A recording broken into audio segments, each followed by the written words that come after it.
Iba't ibang grupo ng mga kumpanya ng langis ang inaasahang dadalo sa ikalawang pagdinig ng Joint Committee ng Kamara. Layo itong alamin ang kasalukuyang imbentaryo ng supply ng langis ng iba't ibang gasolinahan sa bansa. Si Vel Custodio sa Sentro ng Balita Live. Angelique, 76 na resource person ang inaasahang sasalang sa Joint Committee hearing ng Legislative Energy Action Development o LEAD kung saan pangunahing tatalakayin ng energy supply and stability, mga ayuda at subsidy programs sa pamahalaan, transportation, agriculture, food at fisheries. Ayon sa mga kinatawan ng Philippine Institute of Petroleum at Independent Philippine Petroleum Company Association, handa na sila para ipatupad ang suspensyon sa excise tax. Hinihintay na lang nila ang rekomendasyon ng Development Budget Coordination Committee o DBCC kung ito ay reduction o suspensyon ng excise tax at ang implementing rules and regulations para rito. Kung suspension, two options. First is immediate effect, no?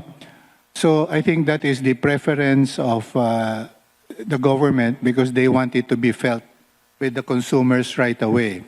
Now, we probably need 1 or 2 days just to develop the implementing rules, and there is a meeting already tomorrow to discuss that.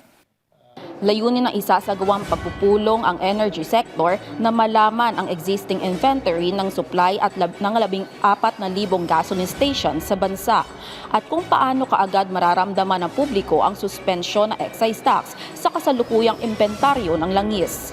Pagtitiyak naman ng Department of Budget and Management na siyang namumuno sa DBCC. Based on the last meeting last week, the President is supposed to make the announcement within this week. Batay naman sa ulat ng DOE, 600,000 barrels ng crude oil ang nakatakdang pumasok sa Pilipinas sa April 16 hanggang 25. Inaasahan naman ni Ways and Means Committee Chair Miro Kimbo ang Department of Economy, Planning and Development o DepDev para magpresenta ng energy mix at iba pang mga mungkahi upang maging resilient ang bansa sa energy shocks.